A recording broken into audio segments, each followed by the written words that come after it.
Hello అండి, ఇది పుల్లని ఇడ్లీ పిండి అనమాట.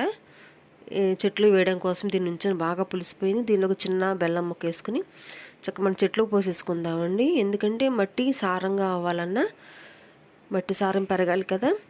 మట్టి గుల్లగా అవి చెట్లు బాగా పెరగడానికి చాలా బాగా ఉపయోగపడుతుంది అనమాట. దీనిలో చాలా ఎక్కువ బ్యాక్టీరియా ఉంటుందండి. పుల్లగా చేసింది, చాలా పుల్లగా, చాలా బ్యాక్టీరియా ఎక్కువ ఉండటం వల్ల మన చెట్లు బాగా పెరుగుతాయి.